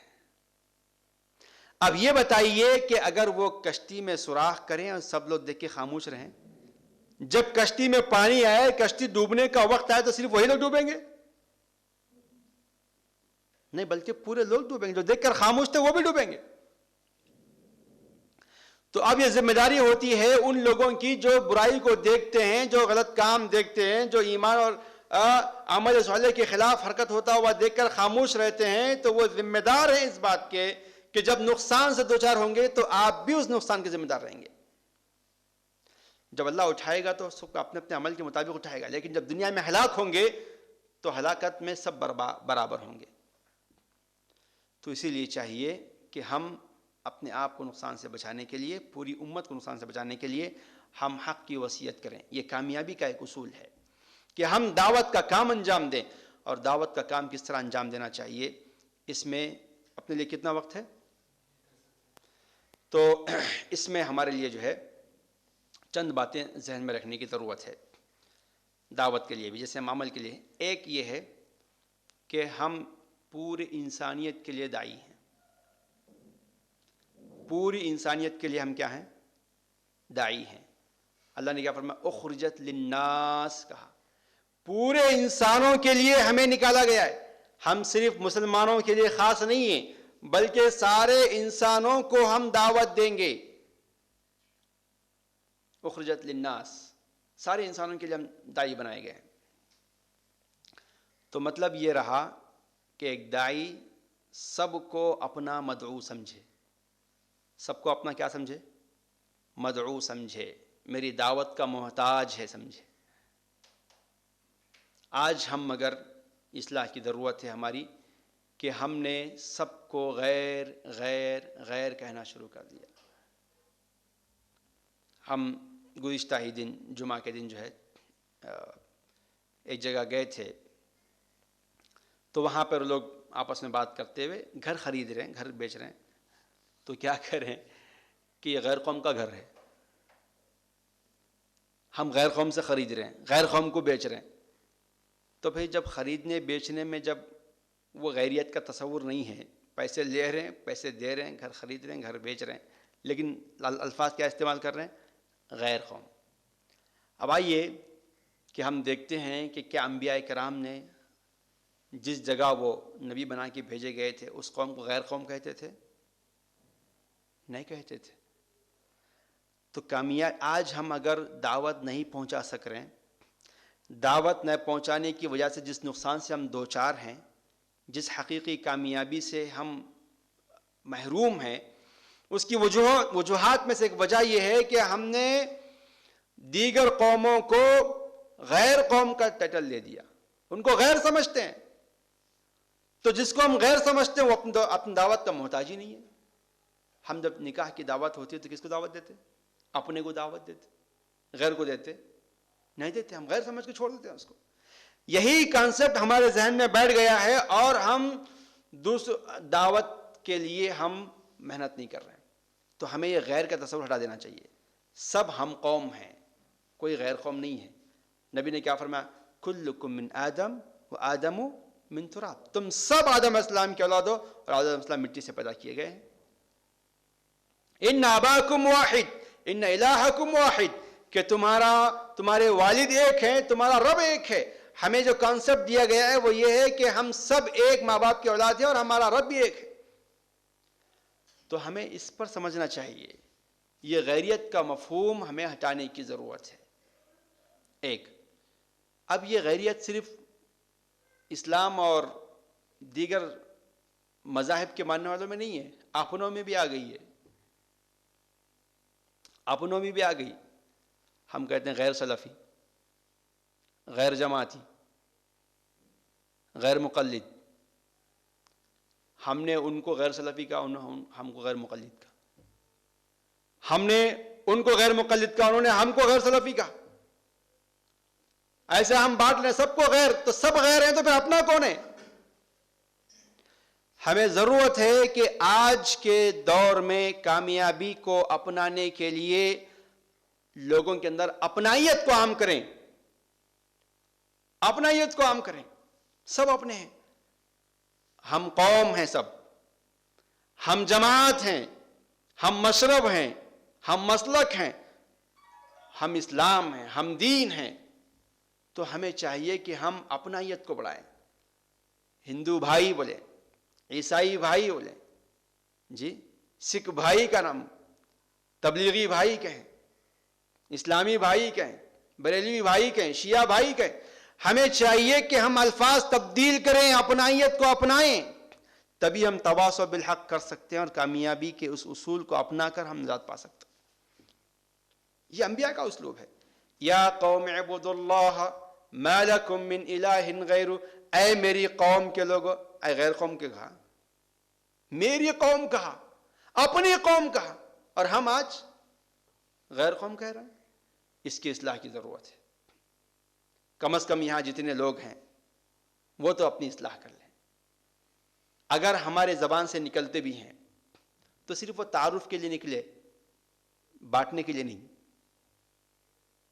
لیکن ہم الفاظ استعمال کرتے کرتے اتنے عادی ہو گئے ہیں کہ ہمارا ذہن متاثر ہو گیا اس سے. اور جب ایکسیڈنٹ ہوتا ہے دیکھتے ہیں کہ اپنا ہی یعنی ایک مسلمان بھائی غلطی کر رہا ہے، غلطی پر ہے، ایک ہندو بھائی حق پر ہے، ہم ساتھ کس کا دیتے ہیں؟ ارے وہ غیر قوم کا ہے. یہ سمجھ کر ہم وہ حق پر رہنے کے باوجود ہندو بھائی، ہم سپورٹ کس کا کرتے ہیں؟ مسلمان بھائی کا کرتے ہیں. حالانکہ اسلام کیا سکھاتا ہے؟ حق کیا ہے؟ حق کی وصیت کرنا چاہیے. حق کیا ہے؟ اللہ نے فرمایا لا یجرمنکم شنآن قوم علی الا تعدلوا اعدلوا هی اقرب للتقوی. کسی قوم سے دشمنی تمہیں اس بات پہ آمادہ نہ کرے کہ تم بے انصافی کرو. انصاف کرو، یہی تقوی سے زیادہ قریب ہے. تو ایک مسلمان کی پہچان ایسی ہونی چاہیے. ہم تو یہاں غیر اور اپنے کی بات نہیں، حق کی بات ہے. جس طرف حق ہے ہمیں چاہیے کہ ہم اس کا سپورٹ کریں، اس کی تائید کریں. اللہ ہم اس کی توفیق عطا فرمائے. تو کامیابی کے اصولوں میں سے ایک اصول حق کی وصیت ہے. اور حق کی وصیت کیسے کرنا چاہیے؟ یہ غیریت ہٹا کر کرنا چاہیے، اپنائیت کے ساتھ کرنا چاہیے، تو ہم کامیاب ہو پائیں گے. ورنہ یہ غیریت کا مفہوم رکھ کر اگر ہم چلیں گے تو ہم نہ صرف اپنے مسلمانوں میں اصلاح نہ کر پائیں گے، بلکہ ہم جو دیگر اقوام ہیں جو دین سے دور ہے، اسلام سے دور ہے، ان کو بھی ہم غیر کہتے کہتے اپنا نہیں بنا سکتے. ہمیں ضرورت ہے کہ ہم ان کو اپنا سمجھیں اور اپنی آیت کے ساتھ ان کو سامنے دین کی بات رکھیں، ان کی اصلاح کی بات کریں. اللہ ہمیں اس کی توفیق عطا فرمائے. اور ایک بات یہ ہے کہ ہم دیکھتے ہیں کہ حق کی وصیت جو کرنا چاہیے، اگلی بات بھی آ رہی ہے اس کا تعلق اسی سے جڑا ہوا ہے کہ ہم حق کی وصیت کریں تو مایوس جلدی نہ ہوں. ہمیں دیکھتے ہیں کہ ہم بہت جلد مایوس ہو جاتے ہیں اور بہت ہی جلد لوگوں پر فتوے داغنا شروع کر دیتے ہیں. انہیں کافر، انہیں مشرک، انہیں بدعتی، وہ خرافی، جی اب یہ وہ، بس ہم بانٹنا شروع کر دیتے ہیں. ہم محنت کم کرتے ہیں، فتوے زیادہ دیتے ہیں. ہمارے اسلاف میں سے ایک عالم دین کے پاس، ایک بزرگ کے پاس ایک نوجوان آیا. اس نے کہا کہ جو نماز نہیں پڑھتا اس کا کیا حکم ہے؟ بے نمازی کا کیا حکم ہے؟ اللہ اکبر. اصل میں وہ فتویٰ لینا چاہ رہا تھا اس کی جذبے کے مطابق. کیا سمجھداری سے انہوں نے جواب دیا. کہا اس کا حکم یہ ہے کہ تم اس کا ہاتھ پکڑو اور مسجد کو لے کے جاؤ. اس کا ہاتھ پکڑو اور مسجد کو لے جاؤ، اسے نمازی بناؤ، یہ اس کا حکم ہے. تو اب اس کو ڈیوٹی لگا دی ہے. وہ چاہ رہا کیا تھا؟ کفر کا فتویٰ لگا کے من ترک الصلاۃ متعمدا فقد کفر. جس نے جان بوجھ کے نماز چھوڑ دیا اس نے کفر کر دیا، یہ فتویٰ داغ دیں اس کو، دار اسلام سے خارج کر دیں۔ سبحان اللہ، انہوں نے کیا بہترین خوبصورت جواب دیا، کہا اس کا مسئلہ یہ ہے کہ تم محنت کرو اس کے پیچھے، وقت لگاؤ اس کو جو ہے نا نماز کو لے کر آؤ۔ یہ حق کی وصیت ہے، اسے دعوت دو، اسے بلاؤ دین کی طرف۔ تو جو انسان یہ کام کریں گے وہ کامیاب رہیں گے۔ اور کامیابی کے اصولوں میں سے یہ ہے کہ ہم حق کی وصیت کریں، اور یہ حق کی وصیت بغیر فتووں کے کرنا چاہیے، اور مسلسل کرنا چاہیے، اپنائیت کے ساتھ کرنا چاہیے۔ مسلسل کرنے کی مثال پیش کرتے ہوئے میں آگے بڑھنا چاہتا ہوں، یہ ہے کہ اللہ کے نبی صلی اللہ علیہ وسلم، ہم جانتے ہیں کہ آپ کے چچا ابو طالب تھے، آپ ان کے پیچھے محنت کرتے رہے، دین سمجھاتے رہے۔ حالانکہ ابو طالب ماشاءاللہ بہت سپورٹ کرتے رہے، آپ کو بہت مدد کرتے رہے، لیکن ایمان نہیں لائے۔ اللہ کے نبی صلی اللہ علیہ وسلم کبھی مایوس نہیں ہوئے۔ ارے وہ آج ہم بہت جلدی مایوس ہوتے ہیں، نہیں بھائی بہت سمجھا لیا، ان کے دل پہ مہر لگ گیا، ارے وہ نہیں مانتے، نہیں سنتے۔ اللہ اکبر، ایسا نہیں ہونا چاہیے۔ بلکہ ایک داعی کو چاہیے کہ وہ مسلسل مدعو کے پیچھے محنت کرتا رہے، اور اس میں تھکنے کی کوئی بات نہیں ہے، مایوس ہونے کی کوئی بات نہیں ہے۔ کیوں؟ بلغ ما انزل الیک، تم پر جو نازل ہوا ہے تم کو پہنچانے کی بات ہے۔ نبی صلی اللہ علیہ وسلم کو اسی بات کا حکم دیا گیا تھا، لست علیہم بمسیطر، آپ ان پہ مسلط نہیں ہیں، آپ کا کام صرف تبلیغ ہے، پہنچانا ہے، ہدایت دینا اللہ کا کام ہے۔ لیکن امتحان ہمارا یہ ہے کہ ہم تبلیغ کب تک کرتے رہتے ہیں؟ کیا بہت جلدی مایوس ہو جاتے ہیں؟ کیا ہم تھک ہار کے بیٹھ جاتے ہیں، یا تادم حیات ہم محنت کرتے رہتے ہیں؟ تو مدعو کی زندگی تک اور داعی اپنی زندگی کے آخری لمحات تک دعوت کا کام انجام دیتا رہے۔ مدعو کی آخری زندگی کی مثال اللہ کے نبی صلی اللہ علیہ وسلم کی ابو طالب کے ساتھ ہے۔ آخری لمحات میں جا کر کیا کہہ رہے ہیں؟ چچا جان کلمہ پڑھ لیجئے، وحاجک بعند اللہ، میں اللہ کے پاس آپ کے لیے حجت کروں گا کہ میرے چچا نے کلمہ پڑھ لیا ہے، اللہ انہیں جنت نصیب فرماؤ۔ آخر وقت تک محنت کرتے رہے، مایوس نہیں ہوئے۔ اور یہی اب تو اس میں یہ کوئی کہہ سکتا ہے کہ بھئی یہ تو آپ کے رشتہ دار تھے، چچا تھے، اس لیے کیے ہوں گے۔ نہیں، اللہ کے نبی کی یہی جذبات اس یہودی بچے کے لیے بھی تھے جو کہ نبی صلی اللہ علیہ وسلم کے پاس آیا جایا کرتا تھا، آپ کی خدمت کیا کرتا تھا۔ جب وہ بیمار ہوا، مرض الموت میں مبتلا ہوا، نبی صلی اللہ علیہ وسلم کو معلوم ہوا کہ اس کی وفات کا وقت قریب ہے، نبی صلی اللہ علیہ وسلم تشریف لے گئے اور اس کو دین سمجھاتے رہے، اسے دین بتاتے رہے، اللہ کی توحید بتاتے رہے، ایمان کی باتیں بتاتے رہے۔ وہ بچہ بے قرار تھا کہ ایمان قبول کر لے، اپنے والد کو دیکھ رہا تھا اور اپنے نبی صلی اللہ علیہ وسلم کے چہرے کو دیکھ رہا تھا۔ والد نے سمجھ لیا کہ شاید یہ کلمہ پڑھنا چاہتا ہے، مسلمان ہونا چاہتا ہے۔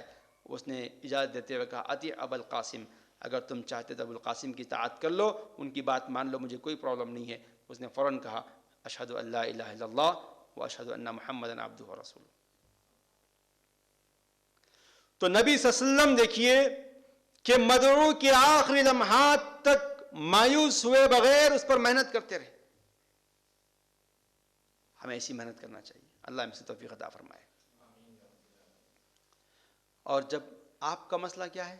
اللہ اکبر، نبی صلی اللہ علیہ وسلم خود اپنی زندگی کے آخری لمحات تک بھی دعوت و تبلیغ کرتے رہے۔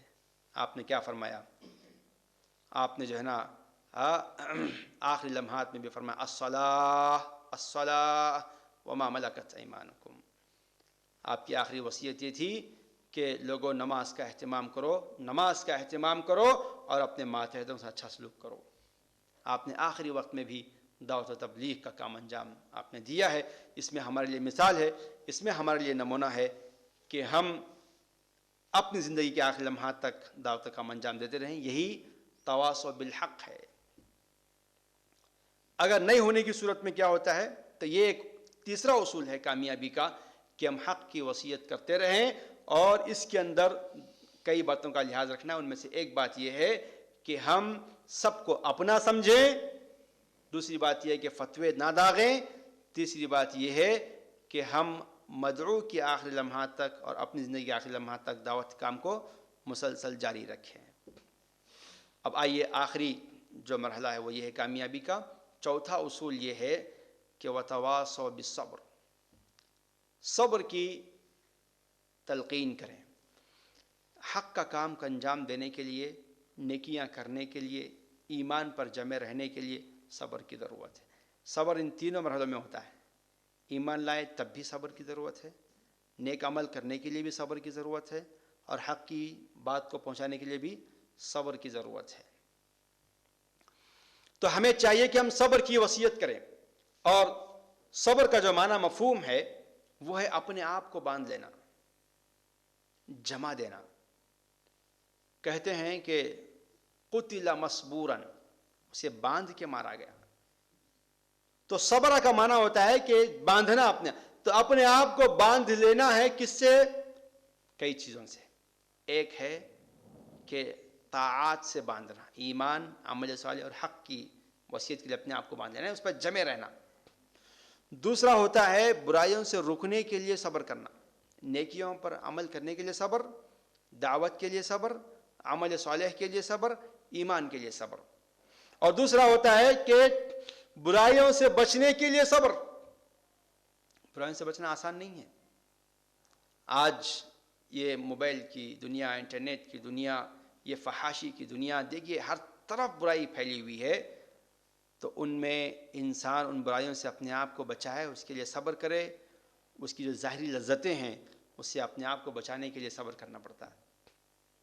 آج خلوتوں کے گناہ اتنے زیادہ ہیں کہ ہمارے اسلاف میں شاید وہ چیزیں نہیں تھیں۔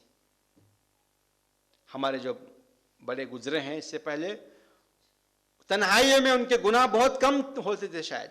آج ساری بے حیائی، گندگی انسان کی مٹھی میں ہے، اس کے فنگر ٹپس پہ ہے۔ اتنی برائی میں ہم دیکھتے ہیں کہ معاشرہ ملوث ہے تنہائیوں میں۔ اس سے بچنے کے لیے انسان کو صبر کا سہارا لینا چاہیے۔ اجر ہے اس کے اندر۔ الصبر عن المعاصی، گناہوں سے رکنے کے لیے صبر کرنا چاہیے۔ اللہ ہمیں سے توفیق عطا فرمائے۔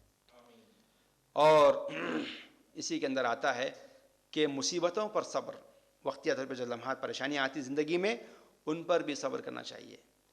اللہ نے فرمایا یا ایھا الذین آمنوا استعینوا بالصبر والصلاۃ، کہ تم مدد حاصل کرو نماز کے ذریعے سے اور صبر کے ذریعے سے۔ تو زندگی میں جتنی بھی پریشانیاں آتی ہیں ان پر صبر کرنا چاہیے، اور سب سے زیادہ صبر ایک داعی کو کرنا چاہیے، ایک عالم کو کرنا چاہیے، ایک دین کے مصلح کو کرنا چاہیے، بھلا کام کرنے والے کو کرنا چاہیے۔ اگر وہ بے صبری کا مطالعہ کرتا ہے تو اس کا نقصان سے وہ دوچار ہو سکتا ہے۔ اس کے لیے ایک مثال میں دینا چاہتا ہوں، وہ یہ ہے حضرت یونس علیہ السلام کی مثال ہے۔ یونس علیہ السلام ایمان میں پکے تھے، عمل میں پکے تھے، حق کی وصیت میں پکے تھے، یہ تینوں چیزیں ان کے پاس تھیں۔ اپنی قوم کو دین سمجھاتے رہے، دین بتاتے رہے، اسے تلقین کرتے رہے، لیکن قوم ایمان نہیں لاتی رہی، ہمیشہ برائیوں میں، شرک میں، غلطیوں میں مبتلا رہی اور ایمان نہیں لائی۔ یونس علیہ السلام بے صبری کا مظاہرہ کیا، اگرچہ کہ اس میں ہمارے لیے نصیحت ہے، اس میں ہمارے لیے عبرت ہے کہ وقتیہ طور پر یونس علیہ السلام ناکامی سے دوچار ہوئے۔ کس وجہ سے؟ صرف بے صبری کی وجہ سے۔ تو ایک داعی کی بے صبری، عالم دین کی بے صبری، اور دین کے کام کرنے والے مصلح اور مبلغ کی بے صبری کا نقصان اسے زندگی میں برداشت کرنا پڑتا ہے۔ تو کامیابی کے لیے وہ شخص جو ایمان والا ہو، جو عمل صالح والا ہو، جو حق کی وصیت کرنے والا ہو، اس کے لیے یہ کامیابی اس میں ہے کہ وہ صبر کا دامن تھامے رہے، صبر کے ساتھ کام انجام دیتا رہے، چاہے دنیا کتنی مخالفت کرے، گالیاں دے، اسے اس کی جان کے در پہ ہو جائے، اسے قتل کے در پہ ہو جائے، لیکن یاد رکھنا چاہیے کہ اللہ تعالیٰ فرماتے ہیں وَاللَّهُ يَعْصِمُكَ مِنَ النَّاسِ، اللہ تعالیٰ تمہیں لوگوں سے بچا کے رکھے گا۔ اللہ ایک سچے مخلص داعی کی، عالم دین کی، دین کی کام کرنے والے مبلغ کی، مصلح کی اللہ تعالیٰ حفاظت فرماتے ہیں۔ اس کو جان کا خطرہ نہیں ہوگا. حملے ہو سکتے جان لیوا. اگر وہ جان دے بھی دیتا ہے تو بھی شہادت کا مقام پاتا ہے. موت تو آنا ہی ہے. اگر موت دین کی دعوت میں آئے تو اس سے بڑی شہادت کا مقام اور اس سے بڑی فضیلت کی بات کیا ہو سکتی ہے. لیکن اللہ نے فرمایا کہ اس کے مشن کو کامیاب کرنے کے لیے اللہ تعالیٰ حفاظت فرماتا ہے. جب یہ دیکھتا ہے کہ اس کی شاید کہ اگلا مرحلہ اس کے لیے آزمائش سے سخت ترین ہو تو ہو سکتا ہے کہ شہادت کی موت سے اسے جو ہے نا سرفراز فرمائے. لیکن اس کے مشن کو کامیاب کرنے تک اللہ تعالیٰ اس کے جان و مال کی حفاظت فرماتا ہے. واللہ یعصمک من الناس. یہ خوشخبری ہے دین کے مصلحوں کی, مبلغین کی, داعیوں کی, علماء کے لیے. اللہ تعالیٰ نے ان کے لیے انشور کر دیا ان کی لائف کو.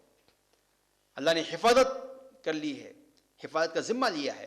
اس یقین کے ساتھ ہم دعوت کا کام انجام دیں. لیکن صبر کا دامن تھامے رہیں, بے صبری کا مظاہرہ نہ کریں. تو یونس علیہ السلام نے قوم کو سمجھایا, قوم نہیں مانی, تھوڑا سا ناراض ہو گئے قوم سے. اللہ کا حکم آنے سے پہلے اپنی بستی چھوڑ کر چلے گئے. اللہ تعالیٰ نے کیا کیا؟ مچھلی کے پیٹ میں بھجا دیا, اس کا نیمالا بنا دیا. وہاں پہنچنے کے بعد ان کو احساس ہوا کہ میں اس غلطی سے کیوں دو چار ہوا, اس نقصان سے میں کیوں دو چار ہوا. تب وہاں سے انہوں نے کہا, کیا کہا؟ لا الہ الا انت سبحانک انی کنت من الظالمین. کہا کہ اے اللہ تیری ذات پاک ہے, غلطی تو مجھ سے ہوئی ہے, میں ظالموں میں سے تھا, غلطی مجھ سے ہوئی ہے. فوراً غلطی کی اصلاح کیے, توبہ کیے, اللہ سے معافی مانگے. تو اللہ تعالیٰ نے توبہ قبول فرمائی. پھر اس نقصان سے جو دو چار ہوئے تھے پھر باہر آئے. اللہ تعالیٰ نے کامیابی کے راستے پر پھر لگا دیا. تو اس طریقے سے اس میں 4 کامیابی کے اصول بیان کیے گئے ہیں. اور ان کے اندر ایک 5واں اصول یہ ہے کہ ہم علم حاصل کریں, کیونکہ علم کے ذریعے سے ہی ہم ایمان جان سکتے ہیں, عمل صالح جان سکتے ہیں, حق کی وصیت دعوت کے اصول جان سکتے ہیں, اور صبر کیسے ہونا چاہیے جان سکتے ہیں. تو علم مقدم ہے, تو 5 اصول بن گئے. پہلا علم, دوسرا ہے ایمان, تیسرا ہے عمل صالح, چوتھا ہے حق کی وصیت, اور 5واں ہے صبر کی تلقین. یہ 5 ایسے اصول ہیں. ہم نے اس کو قرآن و سنت کی روشنی میں مثالوں کے ذریعے سے آپ کو سمجھایا ہے کہ کیسے اسٹیپ بائی اسٹیپ آدمی کامیابی سے دو چار ہو سکتا ہے. ان اصول کو اپنا کر اپنی زندگی کو کامیابی کے راستے پر لگا سکتا ہے, سوسائٹی کو کامیابی کے راستے پر لگا سکتا ہے, اور کیسے ایک پرامن ماحول بنا سکتا ہے, اور کیسے ایک امن و سکون سے جینے والے معاشرے کو تشکیل دینے میں, اسے بڑھاوا دینے میں یہ اپنا رول ادا کر سکتا ہے, نبھا سکتا ہے. اس کے اندر اس کا اپنا پرسنل رول بھی ہے اور اس کے اندر اس کا معاشرتی رول بھی اس کے اندر موجود ہے. تو دونوں کو لے کر وہ کیسے جو ہے خود کامیاب ہوتے ہوئے اپنے گھر کو, اپنے خاندان کو, اپنے معاشرے کو, اپنے ملک کو, اور پورے عالم کو پورے عالمی سطح پر وہ کامیابی کو کیسے آگے بڑھا سکتا ہے. یہ وہ اصول ہیں جو سورہ عصر کی روشنی میں ہمارے سامنے آئے ہیں. میں امید کرتا ہوں کہ جو باتیں میں نے آپ کے سامنے کہی ہیں یہ کافی طول و بست کے ساتھ میں نے رکھی ہیں, قرآن و سنت کی روشنی میں رکھی ہیں. ان میں جو باتیں میں نے حق کی کہی ہیں وہ اللہ اس کے رسول کی باتیں ہیں, اور ان میں جو باتیں غلط آئی ہیں وہ میری نفس کی شرارت ہے, یہ شیطانی بہکاوے کا نتیجہ ہے. تو میں سمجھتا ہوں کہ آپ اسے درگزر فرمائیں گے اور جو باتیں حق ہیں انہیں اپنائیں گے اور ان کو اختیار کریں گے. اللہ تعالی ہم تمام کو کئی سنی باتوں پر خیر سے زیادہ عمل کی توفیق عطا فرمائے. آمین. وآخر دعوانا الحمد للہ رب العالمین. السلام علیکم ورحمۃ اللہ وبرکاتہ. جزاک اللہ خیر. تو یہ تھے شیخ محمد کلیم الدین عمری صاحب جو اپنے مصروفیات سے قیمتی وقت نکال کر یہاں ہمارے درمیان موجود ہیں. میں شیخ کا شکریہ ادا کرتا ہوں کیونکہ انہوں نے ہمیں قرآن اور حدیث کی روشنی میں موضوع سے جڑی کئی ساری بہترین باتیں ہمیں بتائی ہیں. اب ہم سوال و جوابات کی نشست کو شروع کرتے ہیں. سوالات کامیابی کے اصول سورہ عصر کی روشنی میں اس عنوان پر ہی کرنے کی اجازت ہے. سوال کرنے سے پہلے اپنا نام اور پیشہ بتائیں. آپ کو صرف سوال کرنے کی اجازت ہوگی, بحث و مباحثہ کرنے کی اجازت نہیں ہوگی.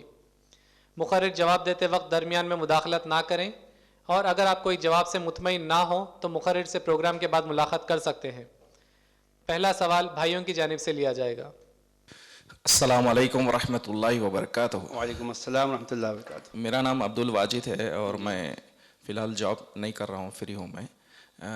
میرا سوال یہ دعوت کے تعلق سے تھا، یہ کہ میرا ایک دوست ہے جس کے لیے میں تقریباً قریب ایک 5 سال سے کافی محنت کر رہا ہوں اس کے پیچھے، کیونکہ وہ شرک میں بھی مبتلا ہے، بدعت میں بھی ہے اور دنیا پرستی بھی بھری ہوئی ہے. تو جب بھی میں موقع ملتا تو کوشش کرتا ہوں اس کے لیے کہ بچپن کا دوست ہے، لیکن کرتے کرتے کرتے ایسا میرے کو محسوس ہونا شروع ہوا اگر یہی وقت میں اپنے نیک لوگوں کے ساتھ بیٹھوں تو جب میں کوئی عالموں کے درسوں میں چلے جاؤں یا کچھ قرآن پڑھوں تو میرے کو کچھ فائدہ ہوگا.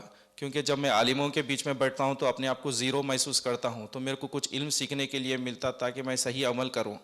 لیکن اللہ تعالیٰ نے جو میرے کو علم دیا اس سے میرے کو خوف ہوتا میرے دوستوں کے لیے بھی، تو میں دوست کے لیے کافی محنت کرتا ہوں. جب بھی میں جاتا ہوں تو اس کے پیچھے اگر میں سمجھ لیجئے کہ 2 گھنٹے بیٹھا ہوں تو 2 گھنٹے میں جو ہے تقریباً 5 منٹ شاید دین کی بات ہوں گی، تو فالتو باتیں زیادہ ہوں گی. میرے کو برداشت کرنا پڑتا ہے وہ سب دین کی باتوں، دین کی بات بولنے کے لیے فالتو باتوں کو برداشت کرنا پڑتا ہے. اب یہ کافی چل رہا پھر وہ ساتھ ساتھ میں جھوٹ بھی بولنا، کبھی دعوت کا پروگرام بنائے کچھ دین کی باتیں کریں گے بولے تو غائب ہو جاتا ہے دوست، اور جب بیٹھیں گے ذرا ٹھی ٹھاٹا کریں گے بولے تو فوراً آ جاتا ہے.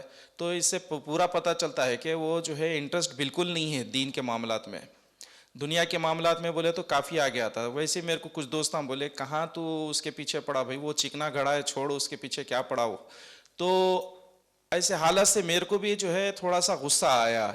اب یہ جو غصہ آنا کیا فطرت میں ہے، کیا یہ شیطانیت میں ہے؟ کیونکہ اب میں اس کو جو ہے دعوت دینا چھوڑ دیا. اس کو جو ہے میں تیرے لیے تیرا دین، میرے لیے میرا دین بول کے میں خاموش ہو گیا. میں جتنی کوشش کر رہا تھا تیرے کو اپنا صحیح دوست سمجھ کے صحیح محنت کر رہا تھا اور تیرے کو قرآن اور حدیث کی طرف بلانے کی کوشش کر رہا تھا، ویسا عمل کرانے کی کوشش کر رہا تھا جیسے صحابہ کرتے ہیں. تو میری خواہش تھی، میری جستجو تھی صرف اسی کے لیے، اس کے علاوہ میرا کوئی تیرے سے کوئی دوسرا وہ نہیں ہے، کوئی امید نہیں ہے میرے کو.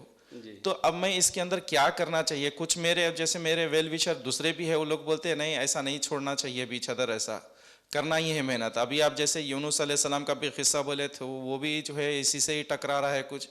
تو اس تعلق سے بولیے کیا یہ غصہ شیطان کی طرف سے ہے یا نہیں میرے کو خود آگے بڑھنا ہے، میرے کو بھی نیک کما اور کمانا ہے؟ اس کے تعلق سے تھوڑا سا بتائیے ذرا. بہت اچھا. السلام علیکم. جزاکم اللہ خیراً. آپ فضل عبد الواجد صاحب، ماشاء اللہ آپ نے بہت اچھا سوال کیا ہے. اور میں سمجھتا ہوں کہ ہم میں سے جو بھی دعوتی جذبہ رکھتے ہیں ان کو آپ کے جو جذبات ہیں یا آپ کو جو تجربہ ہے وہ کہیں نہ کہیں کسی نہ کسی سے ٹکراتا ہے. ایسے ہی ہر ایک کی زندگی میں ایک مثال ایسی ہوتی جیسے آپ کی مثال ہے. تو اس تعلق سے چند باتیں وتواصوا بالحق سے متعلق ہی جو ہیں ان میں ایک اور چیز کا بھی اضافہ کر لیجئے. جزاک اللہ خیر. آپ نے سوال کیا تو وہ چیز مجھے یاد آ گئی، مجھے دوران درس ہی وہ کہنا چاہیے تھا. سوال جواب کی یہ برکت ہے کہ چھوٹی ہوئی چیزیں وہ یاد آ جاتی ہیں. تو ایک اہم چیز تواصوا بالحق کے اندر جو ہم مس کرتے ہیں وہ دعا ہے. دعا ہے کہ ہم جو ہے مدعو کے لیے آپ کتنا بھی وقت دے رہے ہیں، جو بھی کوشش کر رہے ہیں وہ ٹھیک ہے اپنی جگہ پر کیجئے، اور اس میں ناراض ہو کر ہم اسے چھوڑنے کی کوئی بات نہیں ہے، اور لگاتار اسے ہم یہ کرتے رہیں اور اس کو وقت دے دے کر آپ اصلاح کرتے رہیں. اور دوسری بات یہ ہے کہ موقع کی تلاش میں رہیں. وہ کبھی بیمار پڑتا ہے، وہ کبھی پریشان رہتا ہے، اسے کبھی ایسے مسائل آتے ہیں تو کبھی عیادت کے راستے سے، کبھی دعوت کے راستے سے، کبھی مختلف انداز بدلنا چاہیے. دعوت کا ایک ہی انداز نہیں ہونا چاہیے، مختلف انداز ہم بدل کر اپنائیں تاکہ کون سا اسلوب اس کو اثر کر جائے ہم نہیں بول سکتے. اسی لیے جیسے کہ میں نے کہا کہ نبی صلی اللہ علیہ وسلم کی مثال دی کہ آپ کی اپنی زندگی بھر لگاتار وہ دعوت کرتے رہے اور مدعو کی زندگی میں بھی لگاتار وہ دعوت کا کام اس سے مایوس نہیں ہوتے رہے بلکہ مسلسل آپ محنت کرتے رہے. اس کے ساتھ ساتھ ایک چیز جو ہے وہ یہ ہے کہ ہم مدعو کے لیے اپنے مخصوص دعاؤں میں اسے یاد رکھیں، اس کی ہدایت کے لیے دعائیں کرتے رہیں. تو ممکن ہے کہ ہماری دعائیں اس کے دل کو پھیر دیں. تو ہم ایک چیز کو مس کرتے ہیں. اگر ہم اپنے دوست سے بے انتہا محبت کرتے ہیں، اپنے والد سے محبت کرتے ہیں، اپنے چچا سے کرتے ہیں، بھائی سے کرتے ہیں، رشتہ دار سے کرتے ہیں، اس کی ہدایت کے دل سے متمنی ہے، تو پھر دل سے دعا نکلنی چاہیے. اب اس کی ایک مثال کیا ہے کہ اللہ کے نبی صلی اللہ علیہ وسلم نے عمر اور ابو جہل کے لیے دعا فرمائی. اللہم اہدی احد العمرین، فرمایا کہ اللہ یہ 2 عمر میں سے کسی ایک کو ہدایت دے دے. اللہ تعالیٰ نے جو ہے ہدایت حضرت عمر بن خطاب رضی اللہ عنہ کے مقدر میں لکھا.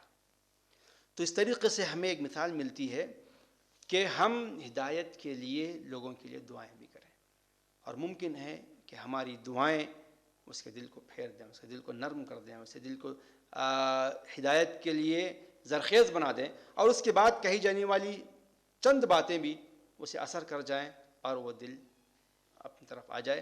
ہم دعا کرتے ہیں کہ آپ جس بھائی کے لیے فکر مند ہیں، اللہ تعالیٰ ان کے دل کو پھیرے اور ان کو ہدایت نصیب فرمائے، اور آپ ہی کوششوں کو اللہ کامیاب فرمائے. امید کے جواب مکمل ہو جائے.